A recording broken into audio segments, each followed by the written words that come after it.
Mis hermanos, si se dan cuenta, las naciones de este mundo ejercen muchas veces pactos los cuales suelen ser pactos políticos. Y esos pactos, ¿qué es lo que suelen llevar asociado? Suelen llevar asociado muchas veces lo que son o siempre responsabilidades y privilegios por ambas partes, pero muchas veces esos pactos entre los cuales las naciones entran son pactos que de mutuo acuerdo buscan lo que es la protección, la seguridad y la salvación mutua. Es decir, esas naciones que entran en pactos se comprometen a una relación de que no va a haber daño mutuo del uno al otro, sino más bien protección y salvación en ello. Pues bien, mis hermanos, fíjense que esta idea es la que nos encontramos en el capítulo 20 del primer libro de Samuel. Nos encontramos un pacto entre amigos. Y aunque la palabra pacto solamente en realidad aparece una única vez en lo que es todo este capítulo en realidad, en el original aparece solamente en el versículo 8, todo lo que es el contexto de pacto transpira a través del capítulo 20 de Primera de Samuel. Nos encontramos lo que es un énfasis en una palabra que veremos, que es la palabra misericordia entre Jonatán y David. Nos encontramos un énfasis 3 veces, lo veremos, en expresiones en que Jehová sea testigo, Jehová esté entre tú y yo, esto es lenguaje de pacto. Y después vemos también una palabra que aparece varias veces, que es la palabra cortar. Y esa palabra cortar es importante porque es la palabra que se utilizaba sobre todo para el establecimiento de un pacto. Uno no establecía un pacto, sino que uno literalmente cortaba un pacto entre dos partes. Por tanto, vemos un pacto entre amigos aquí. Ahora bien, no vemos cualquier tipo de pacto. Vemos un pacto, mis hermanos, los cuales, entre ese pacto entre Jonatán y David, lo que se genera es un pacto de protección, un pacto de seguridad, un pacto de salvación. Es decir, es el pacto que generarán Jonatán y David, será el marco dentro del cual Jonatán y David estarán seguros y estarán salvos. Será la relación la cual garantizará que ambos estén seguros y salvos, sobre todo David. Por lo tanto, podemos ver que la intención, y eso es importante, la intención de ese pacto va a ser una intención salvadora. Una intención de que haya salvación y seguridad y protección en ese pacto. Y es que, mis hermanos, una de las intenciones, de las muchas intenciones que puede tener un pacto, pero una de las intenciones que tiene es precisamente la salvación. Un pacto es una relación entre dos partes. Una relación la cual genera responsabilidades y privilegios para ambas partes. Una relación que veremos está basada en amor y en fidelidad, y una relación que uno de sus objetivos e intenciones es salvaguardar, proteger a aquellos que están dentro de esta relación. Por tanto, tendrá una intención salvadora ese pacto. Y eso es lo que vamos a ver hoy en el capítulo 20. Así que tengan 1 Samuel capítulo 20 abierto delante de ustedes, mis hermanos, y hoy van a tener que hacer un esfuerzo titánico y gigantesco. ¿Saben por qué? Porque hoy no tenemos puntos en la pantalla, mis hermanos. A veces también dejamos sin puntos para que así no se nos duerman, ¿ya? Pero yo les voy a ir recalcando, mis hermanos, los 3 puntos que vamos a ver de esta intención salvadora del pacto. Y los vamos a ver en 3 palabras. El contexto, el establecimiento y el resultado de ese pacto. Primero veremos que el contexto es lo que nos muestra la intención salvadora en el pacto. Segundo, veremos el establecimiento que nos muestra la seguridad de esa intención salvadora en el pacto. Y tercero, veremos el resultado que nos muestra el trabajo de la intención salvadora en el pacto. Así que vamos a ver estas 3 cosas en el día de hoy. Primero, el contexto que nos muestra la intención salvadora del pacto. Y esto lo vemos en los primeros 9 versículos. Ahí se nos describe el contexto y esa intención salvadora del pacto. Y debemos destacar que la intención salvadora en ese pacto es dada primero en el contexto de peligro de muerte. Ese va a ser el contexto, mis hermanos. El contexto es un peligro de muerte. La muerte va a estar patente en todos los momentos de este capítulo. Y fíjense, mis hermanos, que cuando van al versículo 2, ¿ya? Fíjense que hay una expresión ahí que aparece. Él le dijo, en ninguna manera no morirás, en ninguna manera. Y fíjense que en el versículo 9, aunque es traducida de manera distinta, la expresión en ninguna manera vuelve a aparecer. Versículo 9. Y Jonathan le dijo, nunca, literalmente ahí es, en ninguna manera tal te suceda. Es decir, que mi padre llegue a matarte o que yo también te mate. Lo veremos en el contexto. Por tanto, fíjense que estas dos expresiones, en ninguna manera, lo que hacen es estructurarnos ese contexto, pero al mismo tiempo nos muestran algo. Que el principal problema que había ahí, la principal situación que David enfrentaba, era una situación de muerte. Una situación de contexto bajo la sentencia de muerte por parte de Saúl. Y fíjense que la muerte, como les he dicho, es el peligro inminente que David sobre todo estaba afrontando aquí. Y lo vemos cuando profundizamos un poquito más en estos versículos. Pero debemos entender que el capítulo 20 lo debemos conectar con los capítulos 18 y 19 del primer libro de Samuel. Ahora bien, no espero, mis hermanos, que se acuerden de lo que predicamos en el capítulo 18 y en el capítulo 19. No se preocupen. Así que les voy a ir poco a poco guiando. Pero en el capítulo 18 de 1 Samuel vimos varias cosas, pero vimos, mis hermanos, que algo empezaba a cocerse a nivel privado. Y lo que empezaba a cocerse a nivel privado es que Saúl quería acabar con David. Saúl quería matar al rey que Dios se había provisto y que Dios había escogido. Eso era privado en el capítulo 18, pero en el capítulo 19 se hace ya prácticamente público. Saúl ya quería acabar con la vida de David, fuese como fuese. Y en el capítulo 19 vimos que David fue salvado, fíjense cómo ahí entra la idea de salvación, fue salvado primero por la mediación de Jonathan. Jonathan medió por él delante de su padre. Después fue salvado por su esposa Mical, por el plan que Mical ideó. Le dijo, vete de aquí, y montó ahí una especie de muñequito en lo que era la cama y dijo, no, está enfermo, ¿ya? Así que fue salvado por el plan de Mical. Y tercero, David fue salvado por la intervención misma de Dios. El Espíritu de Dios que llegó sobre aquellos mensajeros y sobre Saúl mismo y profetizaron. Por lo tanto, fíjense que ya desde el capítulo 19 vamos viendo ese tema de muerte y salvación que va de manera conjunta. Pero ahora llegamos al capítulo 20, mis hermanos, y el contexto del peligro de la muerte no ha pasado.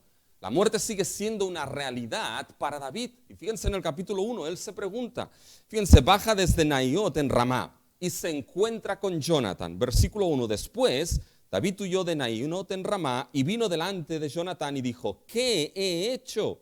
¿Cuál es mi maldad o cuál mi pecado contra tu padre para que busque mi vida? ¿Se dan cuenta? El tema de la muerte, esa sentencia de muerte no ha pasado. David sigue estando en el peligro de morir y se pregunta esas tres preguntas: ¿qué he hecho? ¿Cuál es mi maldad? ¿Qué he hecho de mal para que tu padre quiera acabar conmigo? Evidentemente David sabía lo que estaba sucediendo. David sabía que Saúl quería acabar con él. Pero en cierta manera lo que hace aquí es preguntarle, ¿cómo es posible? Se pregunta, ¿cómo es posible que alguien que me amaba? Porque esto aparece en la Biblia en 1 Samuel. Saúl amó a David. ¿Cómo es posible que alguien que me amaba de repente se haya dado la vuelta tan rápido y ahora en lugar de amarme, me odie y quiera matarme? ¿Qué he hecho? Si soy capaz de entenderlo, quizá puedo solucionar algo. ¿Qué he hecho? Y mis hermanos, ¿saben qué? Eso tristemente muchas veces es una realidad en la vida. Te lo encuentras en el ministerio, te lo encuentras en la vida real. De que alguien que quizá te amaba, de repente de la noche a la mañana, sin saberlo, se da la vuelta, ya no te ama, te odia y quiere prácticamente acabar contigo. Y uno se pregunta, Señor, ¿qué he hecho? Señor, ¿cuál es mi maldad contra tal persona que aquel que me amaba ahora ya no me quiere? Y a veces sabemos lo que hemos hecho. pero otras veces no. Y otras veces quizá no hay causa. Y uno se pregunta y dice, Señor, ¿cómo es posible que me amasen y ahora me han dado la espalda y todos me han abandonado? Si soy capaz, Señor, de entender lo que he hecho mal, si soy capaz de encontrar lo que he hecho, quizás soy capaz de solucionarlo y entonces vivir en paz. ¿Saben? Eso es lo que David, mis hermanos, tenía en mente. Pero nosotros, como buenos lectores de Primera de Samuel, sabemos que esto no era posible, mis hermanos. Porque nos damos cuenta que Saúl en qué situación se encontraba. Saúl ya se nos dijo, mis hermanos, que la falta de amor de Saúl por David había generado ¿qué? Había generado un temor que lo que quería era acabar con la vida de David. Y se lo dice a Jonathan.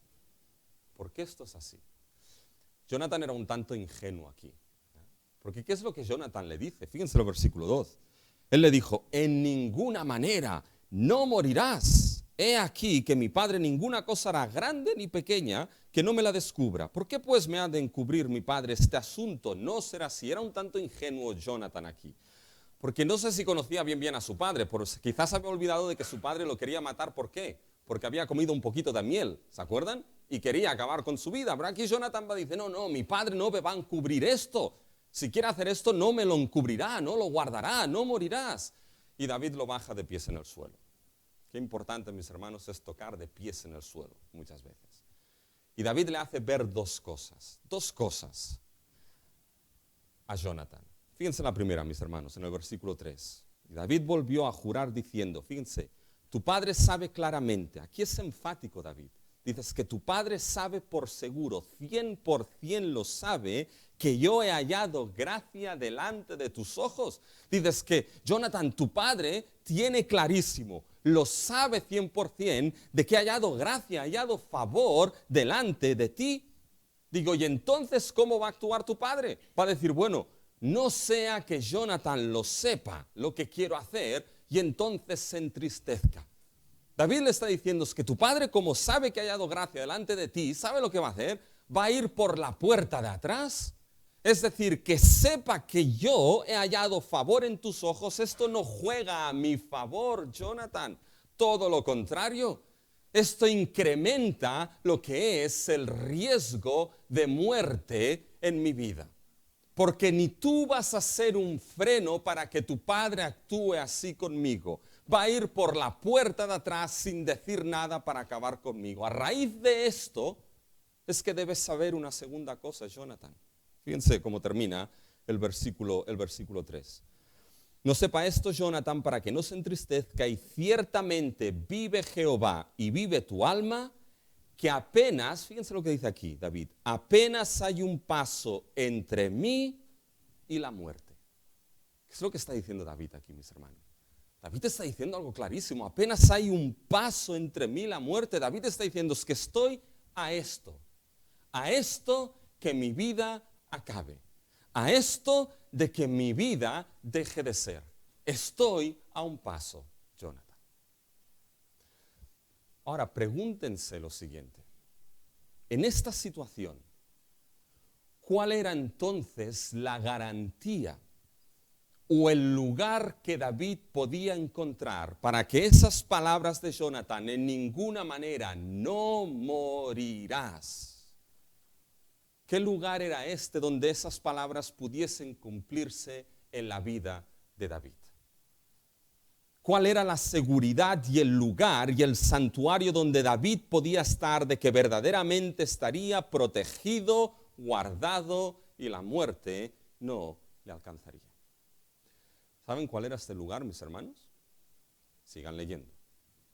Todo está en la Biblia, sigan leyendo. Fíjense, mis hermanos, en el versículos 4 al 7. Cuando Jonathan le dice, bueno, ¿y qué quieres que haga? Dice, vamos a hacer una prueba. Los versículos del 4 al 7. Dice, mañana, fíjense el versículo 5. Y David respondió a Jonathan, he aquí que mañana será nueva luna. Yo acostumbro a sentarme con el rey a comer, mas tú dejarás que me esconda en el campo hasta la tarde del tercer día. Es decir, posiblemente ese de la luna nueva está basado en lo que es Números 10:10, que se dice lo siguiente. Y en el día de vuestra alegría y en vuestras solemnidades y en los principios de vuestros meses, tocaréis las trompetas sobre vuestros holocaustos y sobre los sacrificios de paz, y os serán por memoria delante de vuestro Dios. Esa expresión luna nueva puede referirse a ese principio de mes, mis hermanos, donde se ofrecían sacrificios, holocaustos, había comida, se sentaban, y ahí básicamente le dice David a Jonathan, ¿sabes qué? Digo, en ese momento donde tengo que sentarme con el rey, no me sentaré, me esconderé. Y entonces vamos a ver la prueba. Si tu padre entonces te pregunta, y tú le dices que he ido a mi familia a ofrecer sacrificio, y tu padre entonces responde bien, sabemos que las cosas están bien. Ahora bien, si tu padre Saúl se enfada, si se enoja, si se enciende en ira, entonces ¿qué es lo que vamos a saber? Vamos a saber entonces que quiere matarme. Si es así, y ahora David dice algo rarísimo. Si es así, yo le diría, si yo fuese David, dice, Jonathan, si tu padre se enfada, si es así, oye, dímelo, y yo, patas para que os quiero. Pero no le dice eso. Dice, si tu padre se enfada, miren el versículo 8. Harás, pues, misericordia con tu siervo. Vamos bien hasta aquí, ¿sí o no? Pero ahora miren, ya que has hecho entrar a tu siervo en pacto de Jehová contigo, y si hay maldad en mí, mátame tú. Toma. Pues no hay necesidad de llevarme hasta tu padre. ¿Qué está diciendo aquí David? Si tu padre se enfada y realmente hay maldad en mí, ¿sabes qué, Jonathan? Entonces, ¿me has hecho entrar en pacto? Mátame tú. Prefiero que seas tú quien me mate. Prefiero que seas tú quien acabe con mi vida que no con la necesidad de llevarme delante de tu padre. ¿Ven otra vez, mis hermanos, el tema de la muerte ahí? Es que ya David está diciendo, o es Saúl, prefiero que seas tú, Jonathan. ¿Y qué le responde Jonathan? Es muy bueno lo que le responde, porque no se olviden, ¿quién era el heredero aquí, mis hermanos del reino? El heredero era Jonathan. David era el rey escogido. El heredero era Jonathan. Por tanto, Jonathan hubiese podido decir, vale, pues oye, acabo y así el reino es para mí. Tengo el reino, el trono y el gobierno. Perfecto, buen trato, buen pacto. Pero le dice esto Jonathan. Fíjense lo que le dice en el versículo 9.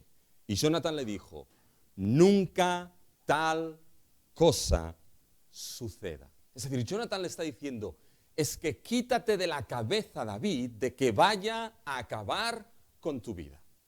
Quítate de la cabeza, David, que mi mano se levante contra ti. Y le dice algo más.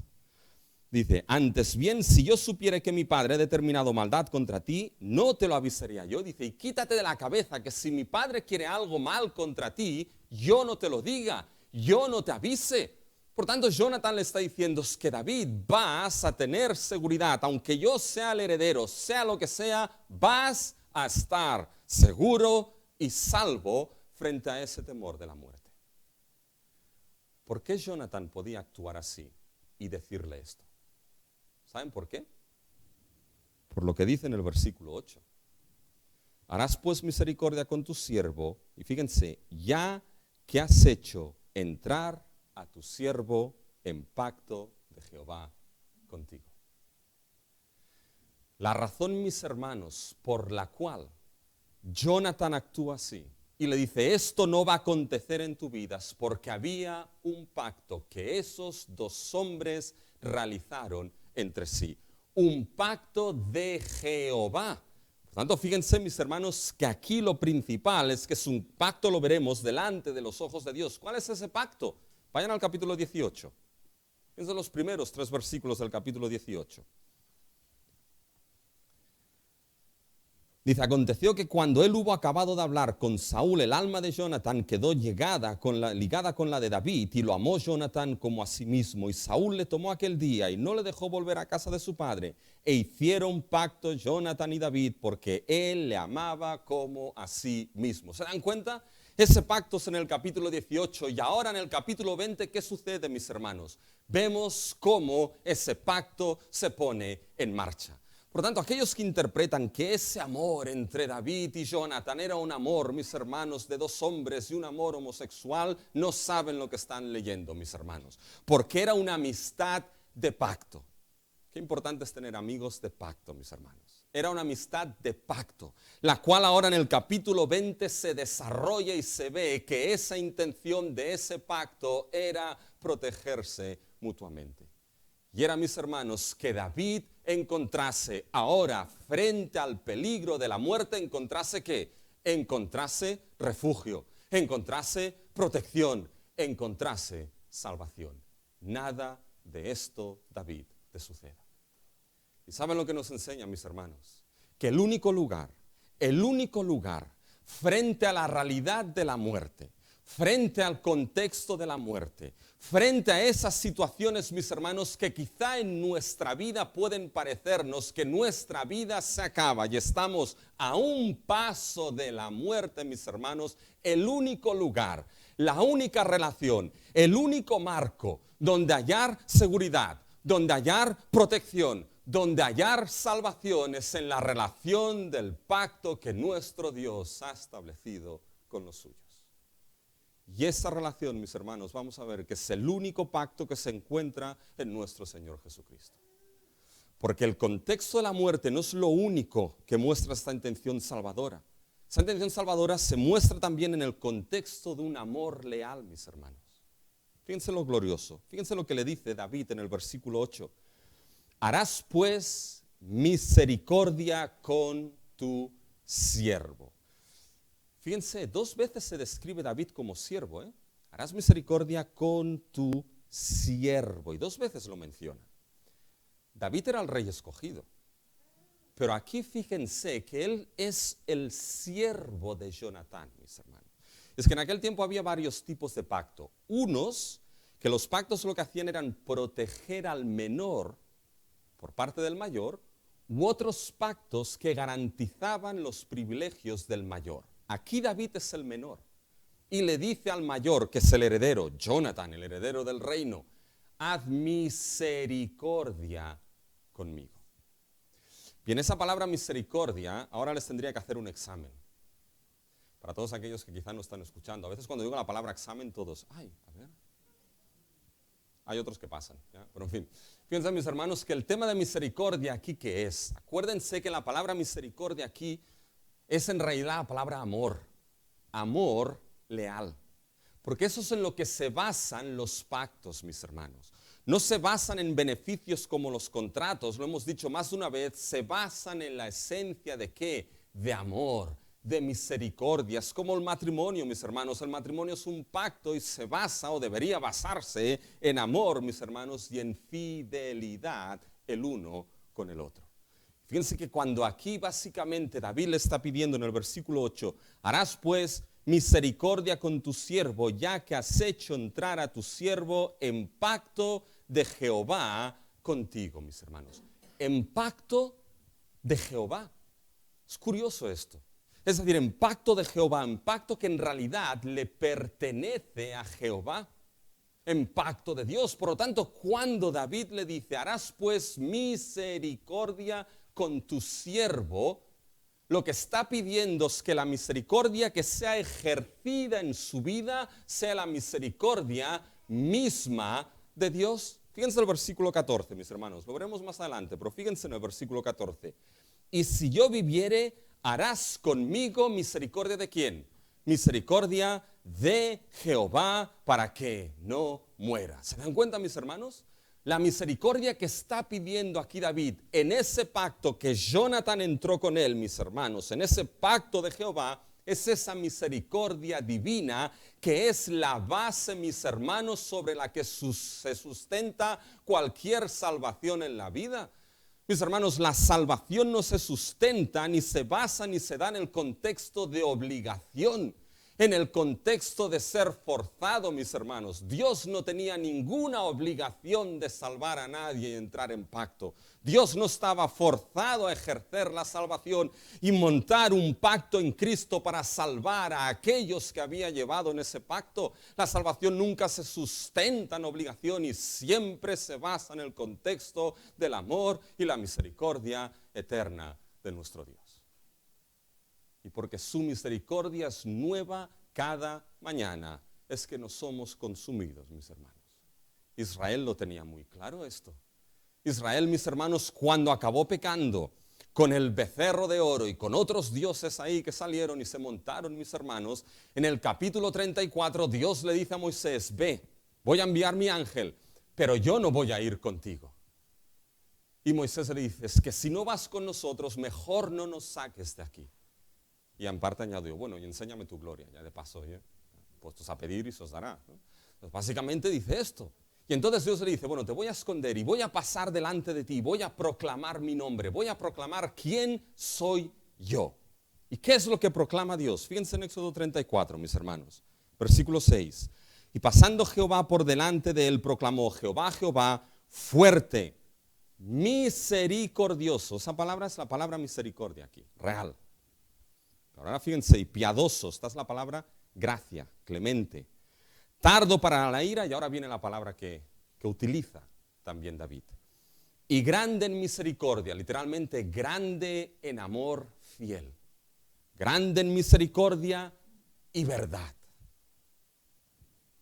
Que guarda su misericordia, su amor, su lealtad a millares, que perdona la iniquidad, que no da por inocente al culpable. Mis hermanos, Israel no fue consumido, ¿saben por qué?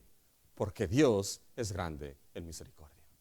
Porque Dios, mis hermanos, se basa en una relación leal de amor que perdona las iniquidades de su pueblo. Y esto es lo que entendió Moisés y se arrodilló delante de Dios, porque sabía que Israel merecía el castigo, pero la misericordia y amor de Dios fue mayor, mis hermanos. Jonatán y David lo sabían. Haz misericordia en ese pacto de Jehová. Haz misericordia. Israel lo sabía. Grande en misericordia. Y mis hermanos, ¿cuánto nosotros debemos saberlo? Porque ¿saben por qué? Porque, mis hermanos, el pacto en el cual hemos sido llevados por Dios. Es un pacto que aquellos que estamos en Cristo, ninguno de nosotros lo buscamos. Dios nos vino a buscar. Y Dios fue el que nos hizo entrar en ese nuevo pacto glorioso en Cristo. Y cuando entramos en él, ¿sabes a quién encontramos? Al mismo que se presentó delante de Moisés y dijo que es grande en misericordia y verdad. Porque en Cristo Jesús vimos a este Dios encarnado y a este Dios revelado, al Hijo de Dios, lleno de ¿qué? Lleno de gracia y lleno de verdad, mis hermanos. Y en ese Cristo encontramos precisamente, mis hermanos, lo que es ese perdón. Y cuando somos llevados a esa relación de pacto, si has creído en Cristo, si Cristo es tu Rey, si Cristo es tu Salvador, si Cristo es tu Señor, has entrado en esa relación de pacto, mis hermanos, y debes saber que ahora esa relación es la que rige tu vida de principio a fin. Y en esa relación hay salvación y hay seguridad. Y en esas situaciones, cuando puedas decir como David: hay un paso entre mí y la muerte, debes saber que en esa relación estás seguro, mis hermanos, porque es un pacto en aquel que es lleno de gracia, misericordia y verdad. Esa misericordia, mis hermanos, que es que nueva cada mañana. Un amor que es nuevo cada mañana. Un amor que no caduca, mis hermanos. Los yogures caducan. Aunque ya no lo tengo claro, eso de cuándo caducan y las fechas. Ustedes, se huele bien, cómanselo, ¿ya? Pero mis hermanos, los yogures caducan. Las hojas de ciertos árboles caducas caen, mis hermanos. Pero la misericordia de Dios, no. El amor de Dios, no. Es eterno, nuevo y permanece para siempre. Y cuando estás en esa relación en Cristo Jesús y caes, y es un pecado de sentencia de muerte, acudes en esa relación a aquel que es lleno de gracia y verdad y encuentras al Dios que te ama eternamente y perdona la iniquidad a millares. es en ese contexto, mis hermanos, de muerte, pero en ese contexto de un amor leal, donde vemos, mis hermanos, aquí para Jonathan y David y para nosotros, esa intención salvadora del pacto. Ahora bien, ¿qué seguridad hay que esa intención se va a mantener? Ahora pasamos a la segunda palabra, ¿se acuerdan? La primera era contexto y la segunda era, muy bien, el que calla otorga, establecimiento. Es el establecimiento del pacto, mis hermanos. El establecimiento nos muestra la seguridad de esa intención salvadora, mis hermanos. Y la pregunta es aquí, ¿en qué se basa? ¿En qué se basa esa seguridad de la intención salvadora? Y se basa en tres cosas, ¿ya? Sí, en tres si puedo, ¿ya? En tres, mis hermanos. La primera, fíjense, se basa en el testimonio de Dios sobre el pacto. Testimonio de Dios, eso es muy importante. Ese testimonio será lo que asegurará esa intención salvadora. Fíjense, ahora pasamos del versículo 10 en adelante. Claro, aquí lo que hace David es preguntarle, bueno, ¿cómo voy a saber si me escondo? ¿Cómo voy a saber si tu padre se ha enfadado o no se ha enfadado? ¿Y qué es lo que le dice Jonathan? Ven, vayamos al campo. Fíjense en el versículo 11. Y Jonathan dijo a David, ven, salgamos al campo, y salieron ambos al campo. Quédense aquí. Al campo, no al supermercado, ¿ya? Al campo, mis hermanos, separado, ¿ya? Entonces, fíjense, mis hermanos, que le dice, vamos al campo. Y ahora fíjense que podríamos saltar directamente al versículo 18 y el texto tiene sentido. Se van al campo, dice, luego le dijo Jonathan, mañana, en nueva luna, y tú serás echado de menos, porque tu asiento estará vacío. Estarás pues 3 días y luego descenderás y vendrás al lugar donde estabas escondido el día que ocurrió esto mismo y esperarás junto a la piedra de Ecel. Y yo tiraré 3 saetas. ¿Se dan cuenta? Tiene sentido. Vamos al campo, versículo 18. Cuando llega la luna nueva, tú no estarás, entonces descenderás a la piedra de Ecel y yo tiraré 3 saetas. Si le digo al muchacho, coge las que están cercanas, la cosa está bien. Si le digo, coge las más alejadas, la cosa va mal y vas a tener que huir. ¿Se dan cuenta? Podemos pasar del 11 al 18 sin ningún tipo de problema. Tiene sentido el texto. Eso nos muestra algo, que los versículos del 12 al 17, mis hermanos, por un lado, no tendrían por qué estar aquí para tener sentido el texto. Ahora bien, por otro lado, si están, es porque, mis hermanos, son cruciales. Si están es porque esos versículos Dios ha querido que estén aquí, y en esos versículos, ¿saben lo que se nos muestra, mis hermanos? Se nos muestra el establecimiento del pacto y se nos muestra lo que es el corazón mismo de lo que sucede en ese pacto. Y se nos muestra la seguridad de esa intención salvadora del pacto. Y la primera seguridad es que Dios es el testigo primario en el pacto que Jonathan y David establecen. Fíjense el versículo 12. Entonces dijo Jonathan a David, Jehová Dios de Israel sea testigo. ¿Se dan cuenta? Sea testigo. Vayan ahora al versículo 23.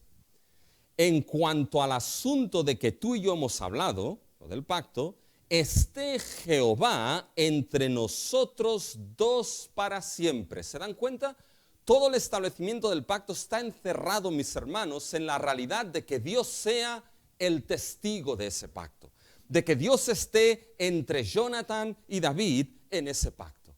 Y eso es interesante porque en aquella cultura de aquel tiempo, mis hermanos, siempre que se hacían pactos, solía siempre apelarse a alguien que era mayor. Solía muchas veces apelarse por lo que eran las divinidades. Y por lo tanto, cuando se apelaba a alguien mayor, ese mayor quedaba como testigo de ese pacto que se hacía entre las dos partes. Y no solamente como testigo, sino como salvaguarda. Es decir, el testigo vigilaba y salvaguardaba que el pacto se cumpliese y se llevase a cabo. Y muchos pactos se cerraban en un juramento que se juraba por alguien mayor. Cuando Dios juró el pacto con Abraham, ¿por quién juró Dios? Génesis 22, 16, y dijo, por mí mismo he jurado, dice Jehová. Dios no podía jurar por nadie mayor, por lo tanto, jura por sí mismo. Él es la salvaguarda que va a dar cumplimiento seguro a ese pacto, mis hermanos. Eso es lo que Jesús utiliza en el Sermón del Monte cuando habla del hablar cristiano. Que tú sí seas sí, sí, tú no, no. ¿Ah? Ahí no es el tema de si se puede jurar o prometer o no jurar. Ahí el tema, mis hermanos, es que la palabra del ciudadano del reino sea íntegra en lo que se dice, porque está bajo la vigilancia y la salvaguarda de aquel que es su Dios. Ahí lo toma básicamente el Señor Jesús en el Sermón del Monte. Fíjense que cuando aquí, mis hermanos, Jonathan dice, Jehová, Dios de Israel, sea testigo, Jehová esté entre nosotros dos en este asunto, ¿qué es lo que está haciendo Jonathan, mis hermanos? Está cogiendo a Dios como testigo de ese pacto entre ambas partes, mis hermanos. Está cogiendo a quién? Está cogiendo al Altísimo y diciéndolo que Él sea testigo, que Él sea el salvaguarda de ese pacto sublime. Por tanto, Dios aquí está vigilando, mis hermanos, que esa intención salvadora se cumpla. Y la intención salvadora, mis hermanos, se va a cumplir no primeramente por la responsabilidad de Jonathan, que debía estar esa responsabilidad y lo veremos. No solamente por la responsabilidad y fidelidad de David, que debía estar también ahí, mis hermanos. ¿Saben por qué se va a cumplir esa intención salvadora del pacto? Esa salvaguarda, esa protección, esa seguridad, mis hermanos, ¿saben por qué? Porque Dios es el testigo principal. Porque Dios es el que vigila ese pacto. Porque Dios es la salvaguarda de ese pacto. Porque Dios, mis hermanos, es aquel que va a vigilar que ese pacto de salvación se cumpla, mis hermanos. Por tanto, en ese pacto la salvación depende primeramente y últimamente de Dios. Que Él sea el vigía y la guarda, mis hermanos. Y cuando piensan en nuestro pacto en Cristo Jesús, mis hermanos, debemos saber que el pacto en Cristo es seguro, mis hermanos. La salvación y la intención salvadora en ese pacto es seguro, mis hermanos, porque ese pacto lo llevó Cristo en aquella cruz, que lo que hizo no solamente fue obrar nuestra salvación, la obró, pero hizo algo más con su sangre. Aseguró plenamente esa salvación. Y ese pacto en Cristo Jesús, el principal testigo, mis hermanos, que salvaguarda, vigila y protege la intención salvadora de ese pacto es Dios mismo. Y gracias a Dios por ello. Porque si dependiese de nosotros, mis hermanos, hubiésemos perdido ya hacía años esa salvación tan gloriosa que nos ha sido dada por gracia. Pero porque es por gracia, ni la merecemos, ni nada podemos hacer, mis hermanos, para perderla. Y porque Dios es el que vigila y salvaguarda ese pacto, esa intención de principio a fin, mis hermanos, no va a perderse. ¿Se dan cuenta cuál es la seguridad de esa intención salvadora del pacto? Mis hermanos, que Dios es testigo de él. Pero hay otra seguridad, y es la esperanza eterna del reino. La esperanza que hay en el reino de Dios, mis hermanos. Y fíjense, ahora pasamos a las responsabilidades. Dios es el testigo. Bueno, ¿Jonathan y David tenían responsabilidades en ese pacto? Por supuesto que tenían responsabilidades. Dios es el testigo, pero aquellos que forman parte del pacto tienen responsabilidades en el mismo. No están de brazos cruzados. Y fíjense que lo primero que vemos aquí, mis hermanos, es que en esas responsabilidades, esa seguridad de esa intención salvadora, se encuentra en la esperanza del reino. Fíjense, mis hermanos, si seguimos leyendo a partir de los versículos en adelante, fíjense en el versículo del 12 en adelante. Ya dice, entonces dijo Jonathan a David, Jehová Dios de Israel sea testigo. Cuando le haya preguntado a mi padre, mañana a esta hora, o el día tercero, si resultare bien para con David, entonces enviaré a ti para hacértelo saber. Pero si mi padre intentare hacerte mal, Jehová haga así a Jonathan. ¿Se dan cuenta? Si hago mal, o si él hace mal, a mí se me haga lo mismo, ¿ya? Porque Dios es testigo aquí. Y aún le añada, si no te lo hicieres saber, y te enviaré para que te vayas en paz. Y esté Jehová contigo como estuvo con mi padre. Fíjense, aquí está haciendo algo muy raro, mis hermanos, Jonathan. Está haciendo algo contrario a la cultura de aquel tiempo. Les he dicho, ¿quién era el heredero del trono aquí, mis hermanos? El heredero del trono era Jonathan. Y lo que se daba en aquella cultura, mis hermanos, es que el heredero del trono poco protegiese a aquellos que podían rivalizar con él, mis hermanos. Tú no proteges a tus rivales en el trono. ¿Tú qué es lo que haces? Acabas con tus rivales en el trono o dejas que otros acaben con ellos, mis hermanos. Pero fíjense que aquí, ¿qué es lo que hace Jonatán? ¿Cuál es la responsabilidad de Jonatán en ese pacto? Proteger a David. ¿Se dan cuenta? Ahora la pregunta es, ¿por qué Jonatán, mis hermanos, protegió a David? Sí, porque hay un pacto, bien, pero hay algo más. ¿Por qué lo protegió? ¿Saben por qué?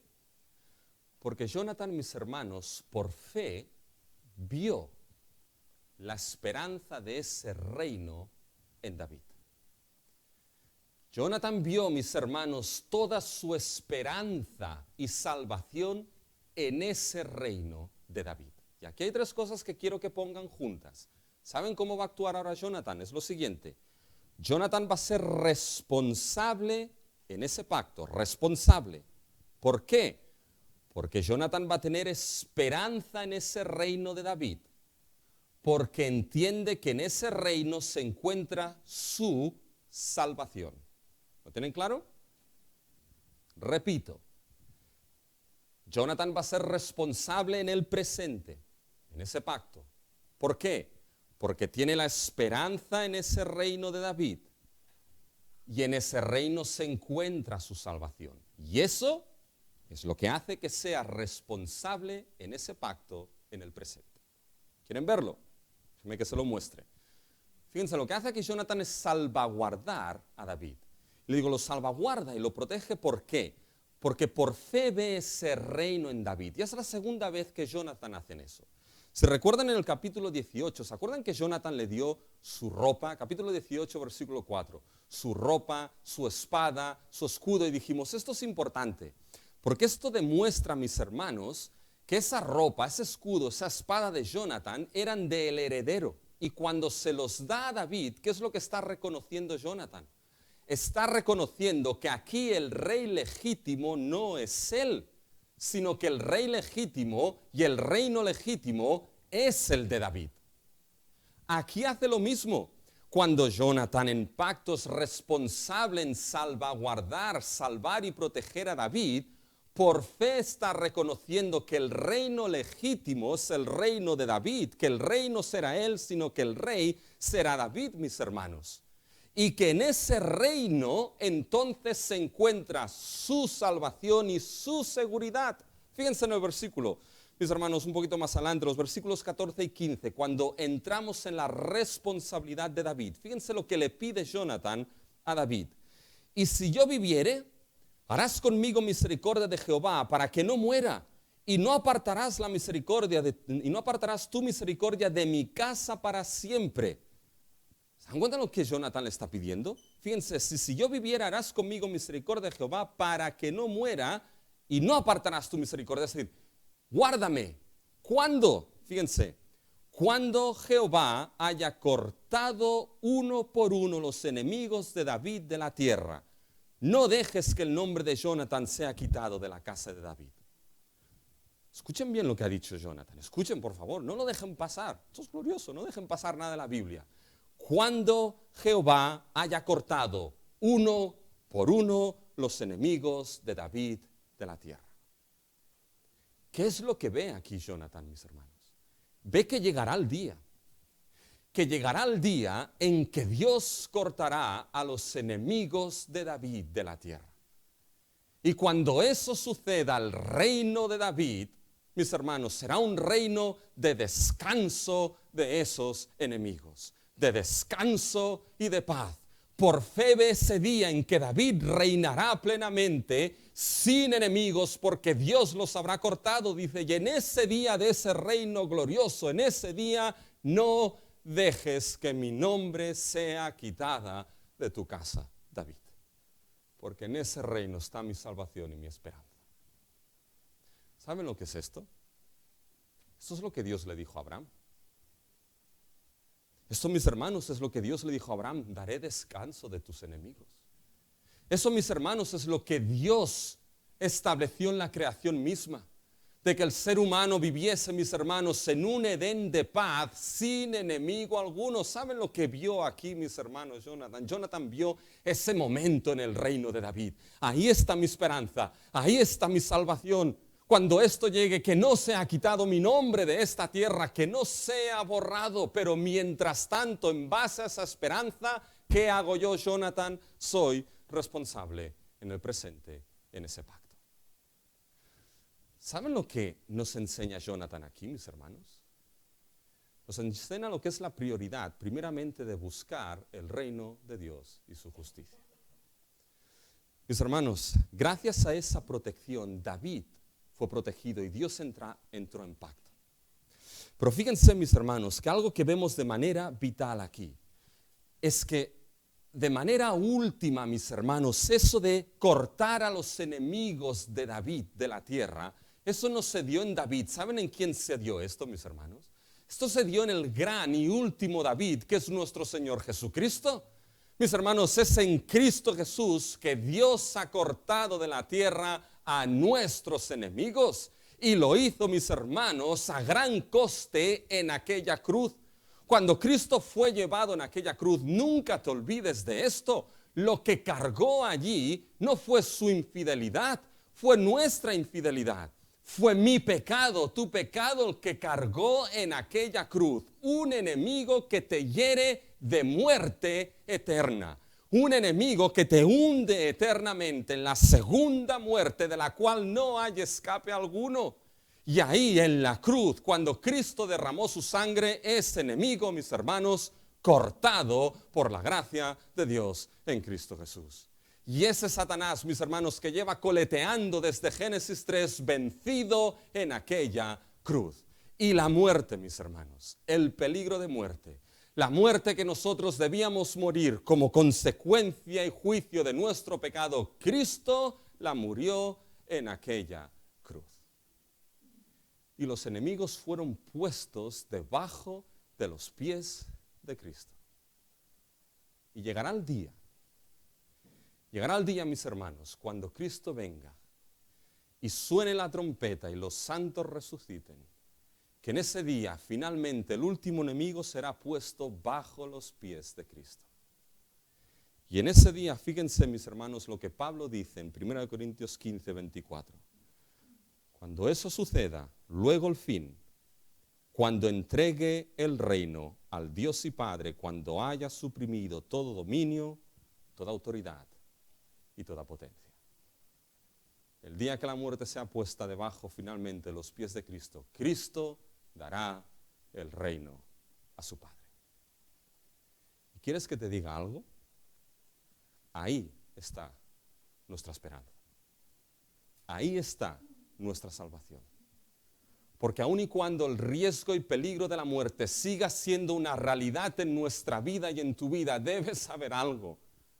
Que por ese Cristo Jesús que ha resucitado y todos los enemigos han sido cortados y puestos bajo sus pies y entregue el reino a su Padre, en ese día, mis hermanos, nuestra esperanza está en Él, porque nuestro nombre no será cortado de esta tierra, sino que ha sido inscrito en el libro de la vida de nuestro Señor Jesucristo. Es glorioso esto, ¿sí o sí? Pues ¿por qué no buscamos primeramente el reino de Dios y su justicia ahora, mis hermanos? Porque ese reino que tenemos esperanza, y Jonathan lo vio, es lo que hizo que en el presente fuera responsable en ese pacto. Y aquellos que forman parte de ese reino por la gracia de Dios, Cristo mismo en el Sermón del Monte les dijo, buscad primeramente el reino de Dios y su justicia. Y pregúntense lo siguiente, tenemos himnos que cantamos, busca primero el reino de Dios y su justicia, pero ¿realmente es el reino de Dios nuestra prioridad? Realmente, mis hermanos, piensa por un momento, ¿cuál es la prioridad en tu vida?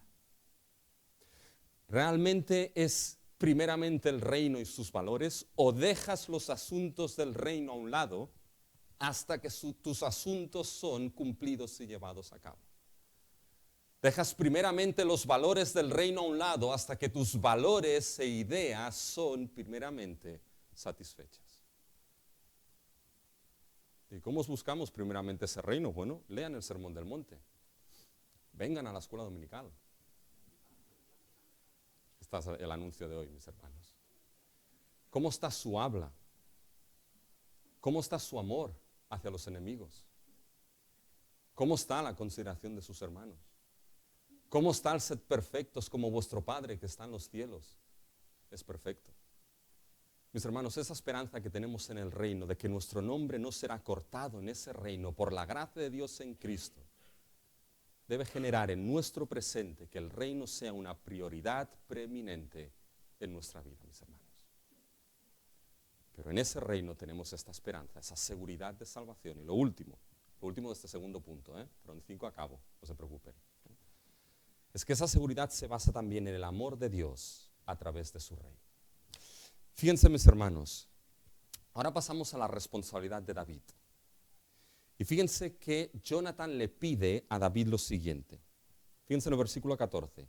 Y si yo viviere, harás conmigo misericordia de Jehová para que no muera. Y no apartarás tu misericordia de mi casa para siempre. ¿Qué es lo que le pide aquí Jonatán a David? Harás, fíjense el versículo 14, misericordia de Jehová. Misericordia que proviene de Dios, ese amor que proviene de Dios. Pero fíjense ahora el versículo 15, fíjense el gran detalle. Y no apartarás tu misericordia. ¿Sabe lo que hubiese escrito yo? Versículo 14, harás misericordia de Jehová. Versículo 15, no apartarás la misericordia de Jehová. Pero no dice esto. Dice, harás misericordia de Jehová, que viene de Jehová. Versículo 15, no apartarás tu misericordia. Aquí la misericordia del rey David, mis hermanos, es la misericordia de Jehová. Es decir, Dios ejerce misericordia aquí sobre Jonatán a través de ¿quién? A través de su rey escogido, que aquí es David. Y fíjense que en base a esta misericordia, Jonatán le dice que no sea cortado de tu casa. Fíjense el versículo 15. Cuando Jehová haya cortado uno por uno los enemigos de David de la tierra, no dejes que el nombre de Jehová sea quitado, el nombre de Jonatán sea quitado de la casa de David. Así hizo Jonatán pacto con la casa de David, diciendo, requiéralo Jehová de la mano de los enemigos de David. ¿Con quién hizo pacto aquí Jonatán, mis hermanos? Con la casa de David. Esa palabra casa, mis hermanos, es un tanto así complicada en la escritura, porque puede referirse a una casa, pero puede referirse a una dinastía. Hizo pacto aquí con la dinastía, mis hermanos, de David. Pero una dinastía que sabemos que David murió, mis hermanos. Pero hubo uno que no murió, que es nuestro Señor Jesucristo. Hubo uno, mis hermanos, que esa dinastía es eterna y permanece para siempre. Por lo tanto, cuando Jonatán hizo pacto con la casa de David, sin él saberlo, sin él entenderlo, por fe, mis hermanos, en la historia de la salvación, hacía pacto con la línea de aquel que no moriría y sustentaría esa dinastía de manera eterna. ¿Y saben quién es este? Este es nuestro Señor Jesucristo. Y porque Él no muere y vive para siempre, el nombre de aquel que está ligado a la dinastía de Cristo no morirá eternamente. Por la misericordia que Dios ejerce a través de su Rey, nuestro Señor Jesucristo. Y ahí está nuestra seguridad. Quizá alguien diría, pero Rubén, Jonatán se murió, ¿sí o no? Pero es que aquí, mis hermanos, tienen que ir a 2 de Samuel, capítulo 9. En 2 de Samuel, capítulo 9, los versículos 1, 3, 6 y 7. No vayan, no lo voy a leer ahora, que es que si no, no acabo, mis hermanos, que si no aquí estoy hasta mañana, no creo que me quieran aquí hasta mañana, ¿no? Pero fíjense, mis hermanos, que ahí David busca a alguien. Hay alguien de la línea de Saúl. Hay alguien de la línea de Saúl para que pueda ejercer misericordia con Jonatán, que ya estaba muerto. Le dicen, sí, hay un Mefiboset, que nadie lo quiere, porque va cojo. Dice, traedme a este Mefiboset. Y aunque nadie lo quiera, traérmelo, porque voy a ejercer misericordia con él, por lo que le prometí a Jonatán. Y acogió a Mefiboset, y los sentó cada día a comer a la mesa del rey. Pues saben, mis hermanos, que quizá deberíamos cambiarnos el nombre a Mefiboset, porque bien cogidos estábamos por nuestro pecado. Pero Dios, por la misericordia en su Rey, Cristo Jesús, por ese pacto en Él, buscó, hay alguien, y encontró por su gracia algunos Mefiboset, que hizo misericordia y nos hizo sentar a la mesa del Rey. Ahí está nuestra seguridad, en ese reino, en esa misericordia, en ese testimonio del Rey. Y ahora lo último, mis hermanos, y no sé cómo voy a hacerlo. Sí, ya sé cómo voy a hacerlo. Voy a empacarlo todo. El resultado, mis hermanos, el resultado que muestra el trabajo de esa intención salvadora del pacto. Fíjense, aquí se puede empacar todo, mis hermanos, porque los versículos que quedan, todo esto es narrativa. Y les voy a enseñar un secreto. Muchas veces el secreto de interpretar la narrativa se encuentra en los diálogos, mis hermanos. Así que tienen que ir a los diálogos, ahí está la interpretación del asunto. Y fíjense, ese resultado primero, que vamos del versículo 24 al 42, y al final del capítulo, nos muestra, mis hermanos, que en ese resultado de esa intención salvadora del pacto, primero vemos que se genera una paz costosa en la salvación. Hay una paz costosa, mis hermanos, una paz que genera un coste. Fíjense, después de todo esto llega el momento de poner el plan en marcha.